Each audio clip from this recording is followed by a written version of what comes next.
आज जिस मेडिसिन का ज़िक्र करेंगे उसका नाम है अग्नेशिया। अग्नेशिया इब्तदाई गम की एक बहुत बड़ी मेडिसिन है और एक आम यूज़ होने वाली मेडिसिन है। गम के हवाले से अगर मेडिसिन का ज़िक्र करें तो उसमें 3 मेडिसिन हैं, अग्नेशिया, नेट्रोम्योर और एसिडफास। इब्तदाई गम के हवाले से अग्नेशिया को एक ख़ास मकाम हासिल है। कोई जो फ़ौरी तौर पे इब्तदाई गम है उसके हवाले से अग्नेशिया जो है आप यूज़ करवा सकते हैं और बेहतरीन मेडिसिन है। अग्नेशिया की अगर शख्सियत के बारे में बात करें तो ये एक नाजुक मिजाज, एक नरम तबीयत वाली शख्सियत होती है और इसकी अलामात में कोई तरतीब नहीं मिलती। ये उल्ट सी अलामात की एक मेडिसिन है। जिस तरह अगर जिस्म के ऊपर सोजिश आ गई है अग्नेशिया के हवाले से अगर देखा जाए तो छूने से दर्द होगा लेकिन दबाने से दर्द नहीं होगा। इसी तरह अगर अग्नेशिया के पेशेंट के आप देखें कि गले में सोजिश आ गई है तो गले का मसला है, उसमें अगर वो खाली निगलने से और नरम चीज़ों के इस्तेमाल से जो है उसको दर्द होगा। अगर ठोस ग़िज़ा का इस्तेमाल करे, रोटी वगैरह खाए तो दर्द नहीं होगा। इस तरह इसकी अलामात जो है बिल्कुल उलट मिलती हैं आपको। और इस हवाले से अगर और मज़ीद बात करें तो जिस तरह बुखार है, बुखार के अंदर इसको सर्दी ज़्यादा लगती है, ठीक है ना, सर्दी ज़्यादा लगती है और साथ प्यास भी ज़्यादा होती है। अगर इसकी दर्जा हरारत कम हो जाए, इसका टेम्परेचर कम हो जाए, बुखार अगर कम है तो प्यास उस लेवल की नहीं होती। इसी तरह जो है अग्नेशिया का पेशेंट जो है उसको अपना सिगरेट के धुएँ से सर दर्द शुरू हो जाता है। तो इस तरह इसकी अलामात में एक उलट सी वो एक मिलती है, क्योंकि इसमें तरतीब नहीं है, कोई एक तरतीब से इसकी अलामात नहीं है, उल्टी अलामात हैं इसके अंदर। तो ये एक अजीब अलामात रखने वाली मेडिसिन है। तो अग्नेशिया के हवाले से अगर बात करें तो मेरे पास एक केस है, ये एक लकवे का केस है, ये आज से कुछ अर्सा पहले का केस है। तो उसमें एक माँ और बेटी मुझसे आई लकवे की मेडिसिन लेने के हवाले से। तो उसकी बेटी जिसको लकवा था वो तकरीबन 20 से 22 साल के दरमियान उसकी उम्र थी। तो उसमें आके उन्होंने जिस तरह किसी हवाले से मरीज़ आता है, पेशेंट आता है, तो आकर उन्होंने बताया कि डॉक्टर साहब आपसे लकवे की मेडिसिन लेने आए।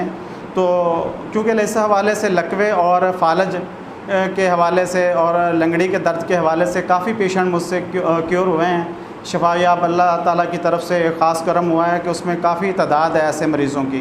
तो उस हवाले से ही उन्होंने किसी से नाम सुना और वो पहुँच गए। तो वो आके वो जिस तरह एक पेशेंट करता है कि आके वो सिम्टम्स नहीं दे रहा होता, वो सिर्फ अपना मर्ज़ बता रहा होता है। उन्होंने कहा कि डॉक्टर साहब ये फालज है, बच्ची को हो गया है, तो इसकी आप मेडिसिन दे दें। दाईं साइड का फालज था। तो मैंने कहा कि इस तरह ये कब से हुआ है? कहता है ये रात को सोए हैं, सुबह उठ के ये इसका फालज का मसला था। तो मैंने कहा हुआ क्या? किस तरह कुछ भी नहीं है, ये फालज है, इसकी आप मेडिसिन दे दें। मैं कहा ये इस तरह तो नहीं हो सकता, इस तरह फालज होता नहीं है, ये लकवा इस तरह होता नहीं है, उसकी कोई ना कोई रीज़न होती है, पीछे वजह बनती है, तो फिर है। तो इस हवाले से फिर मैंने जब उनको फ़ोर्स किया कि आप मुझे बताएं कि रात को क्या हुआ था, तो फिर वो माँ बेटी एक दूसरे की तरफ ना देखने लग गई। माँ ने बेटी की तरफ देखा और बेटी ने माँ की तरफ देखा। तो उसके बाद उसकी वालदा कहने लगी कि मेरी इस बेटी ने कल रात को जो है ना अपनी भाभी के साथ ना लड़ाई हुई है, झगड़ा हुआ है। झगड़े के बाद जो है ना फिर ये सो गए हैं, तो सुबह इसको लकवे का मसला था। तो मैंने और भी उसकी सिम्टम ली, तो काफ़ी वो सेंसिटिव, एक नरम मजाज रखने वाली, बाकी सिम्टम लेते हुए भूख और प्यास का उसमें ख़त्म हो चुकी थी। तो मैंने इब्तदाई इसको थोड़ा सा लाइट लेते हुए इसको अग्नेशिया दे दी, 10 mg की खुराक, और 4 दिन की प्लास्पो दे दी। 4 दिन के बाद जब वो मरीज़ा दोबारा आई तो उसमें बाकी तो काफ़ी फ़र्क था, लेकिन लकवे का कोई ख़ास फ़र्क नहीं था।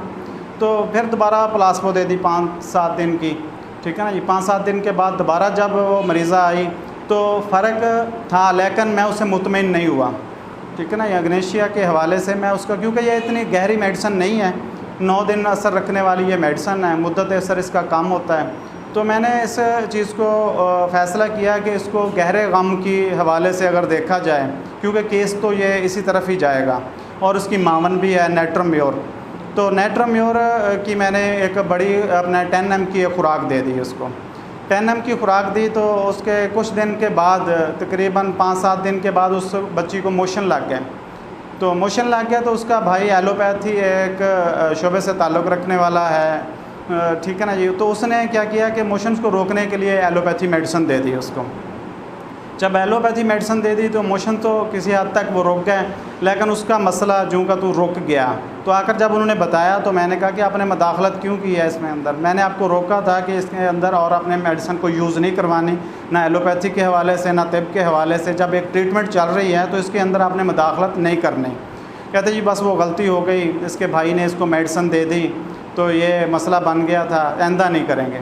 तो फिर मैंने मज़ीद इंतज़ार किया, कोशिश की कि मज़ीद इंतज़ार करूँ, हफ़्ते की मज़ीद प्लास्पो दी, लेकिन केस रुक गया, वहाँ मज़ीद इम्प्रूवमेंट नहीं हो रही थी।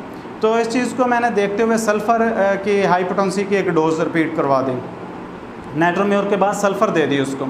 सल्फ़र देने से ये हुआ कि कुछ दिन के बाद दूसरे तीसरे दिन ही मेरे ख़्याल में रात के टाइम 12 बजे मुझे कॉल आ गई उस औरत की, उस बच्ची की वालदा की, कि डॉक्टर साहब बच्ची को बड़ा मसला बन गया है, इसका सर दर्द बहुत ज़्यादा बढ़ गया है और ये चीखें मार रही है, रो रही है, इसको कुछ हो ना जाए, अगर आप इजाज़त दें तो इसे एमरजेंसी ले जाएं, ठीक है ना, क्योंकि आपने रोका हुआ कि मेडिसिन कोई और देनी नहीं है, आपसे इजाज़त ले रहे हैं कि इसको कुछ ना कुछ हो जाना है। मैंने कहा ये इसको कुछ भी नहीं होना, अल्लाह खैर करे। मैंने एक मखसूस उसको मेडिसिन दी हुई थी प्लास्पो, मैंने कहा इसमें हर घंटे बाद आपने ना 2-2 गोलियाँ देनी है इसको, इंशाल्लाह ये 3-4 घंटों में बिल्कुल ठीक हो जाएगी, कोई मसला नहीं है इसका। तो उन्होंने कहा कि डॉक्टर साहब ये बच्ची को कुछ हो गया, मैं कुछ भी नहीं होता इंशाल्लाह, आप बेफ़िक्र हो जाएं। ये मेडिसिन मैंने जो बताई है आपको वो प्लास्पो थी, वो रिपीट करते रहे घंटे घंटे बाद। तो मैं कहा सुबह को आपने फिर मरीज़ा को लेके मेरे पास आना है। तकरीबन अगले दिन सुबह 11 बजे, 10 से 11 बजे के बाद मेरे पास क्लिनिक पर पहुँचे तो उसका बच्ची का जो फालिज का मसला था, लकवे का मसला बिल्कुल क्लियर हो चुका था। जो रात वो एग्रीवेशन हुआ उससे उसका बिल्कुल आप फील नहीं कर सकते थे कि इसको लकवे का मसला था भी या नहीं, इस कदर हैरानकुन उसका रिज़ल्ट मिला। तो ये चीज़ है कि मैं देखता हूँ कि बाज़ हमारे होम्योपैथ डॉक्टर जो है वो बात कर रहे होते हैं कि मैंने मेडिसिन दी और मरीज़ ठीक हो गया। मरीज़ इस तरह कभी भी नहीं ठीक नहीं होता, ख़ासकर क्रॉनिक डिजीज़ में जो बड़े मसाइल हैं इसमें हाद अमराज में हो जाता है, लेकिन ये बड़े मसाइल में आप देखते हैं क्रॉनिक डिजीज़ में आपने मेडिसिन दी या मरीज़ ठीक हो गया, ये एक ख्वाब ख्याल है किसी होम्योपैथ डॉक्टर का कि इस तरह पेशेंट ठीक हो जाएगा। इस तरह कभी भी पेशेंट ठीक नहीं होता। आपको एक मेडिसिन दी है, उसके बाद उसकी पोटेंसी बाज़ बढ़ानी पड़ती है, फिर एग्रीवेशंस का सामना करना पड़ता है, मरीज़ कोई गलती करके आ जाए तो फिर उसका अजाला करना पड़ता है, फिर मेडिसिन बाज़ आपकी जो मुज़मन होती है, जो उसकी हेल्प करने वाली मेडिसिन है, उसका सहारा लेना पड़ता है। इस तरह एक प्रोसेस है, जो एक रूल्स है होम्योपैथी के अंदर कि आप मरीज़ किस तरह ठीक कर सकते हैं। ये नहीं होता मैंने फ़लाँ मेडिसिन दी और मरीज़ ठीक हो गया, फ़लाँ दी ठीक हो गया, इस तरह सीधे सीधे होम्योपैथी में कोई इसका कंसेप्ट नहीं है, ना होम्योपैथी में इस तरह के केसेस इस तरीके से ठीक होते हैं।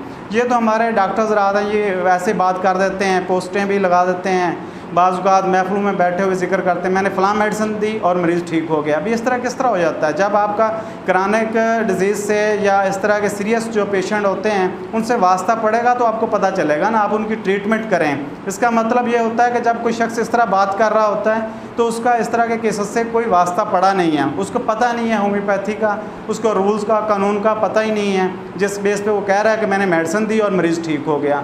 जब मरीज़ ठीक होता है तो उसकी पूरी एक स्टोरी होती है, एक हिस्ट्री होती है उसकी, ठीक है ना, ये उसकी सिम्टम का इजहार होता है, एग्रीवेशंस होते हैं, फिर जाके मरीज़ को एक कुल्ली दैमी शफा की तरफ जाता है मरीज़। क्योंकि जब ये मरीज़ा ठीक हुई तो उसके बाद उसकी सारी सिम्टम जो नॉर्मल इंसान के अंदर होती हैं वही आई, ठीक है ना, उसकी नींद बहाल हो गई, प्यास उसकी ठीक हो गई, भूख लगना शुरू हो गई, ठीक है ना जी, बाकी सारी। क्योंकि हफ्ते के बाद फिर मैंने प्लास्पो दी, बिल्कुल ठीक होने के बावजूद मैंने प्लास्पो दी एक हफ्ते की, दोबारा फिर बुलाया उस पेशेंट को, ठीक है ना जी, उसके अंदर बिल्कुल कोई दोबारा अलामत उस तरह की नहीं आई, मरीज़ा ने बिल्कुल कुल्ली और दैमी शिफा हासिल की। ये एक होम्योपैथी का एक रूल्स है, कानून है, एक तरीक़ाकार है, उसके तहत चलेंगे तो मरीज़ कुल्ली और दैमी शिफा हासिल कर पाता है। अदरवाइज़ तो आप बातें हैं वो जितनी मर्ज़ी करते जाएँ, वो एक आपको कोई नहीं रोक सकता ना। होम्योपैथी को एक मजाक बना दिया हम लोगों ने, होम्योपैथी को एक तरीके से लेके चलें, ठीक है ना, उनकी स्टडी करें, डेली बेस पे उसको स्टडी करें, सिम्टम्स का आपको पता होना चाहिए, नॉलेज आपके पास एक होना चाहिए। आप एक जब डेली बेस पे एक स्टडी करते हैं तो उसमें आपको रोज़ एक नई मेडिसिन का, नई सिम्टम से वास्ता पड़ता है। बाज़ औक़ात ये होता है कि हमने एक ही मेडिसिन एक मकसद के लिए रखी होती है, उसके लिए और भी 10 मेडिसिन होती हैं, 50 मेडिसिन होती हैं उसी मकसद के लिए, कोई 150 मेडिसिन आ जाती है उसी सिम्टम के ऊपर, तो हम इस पर गौर नहीं करते। हमें चाहिए कि मुसलसल एक स्टडी रखें, अपनी कोशिश करते रहें, अच्छे सीनियर डॉक्टर से मिलते रहें, राब्ते में रहें, अपने केस डिस्कस करें। इस तरह हम बेहतर तरीके से जो है होम्योपैथी की खिदमत कर सकते हैं और एक दुखी इंसानियत की खिदमत कर सकते हैं सही मानों में। इसके साथ ही मैं इजाज़त चाहूँगा। शुक्रिया जनाब।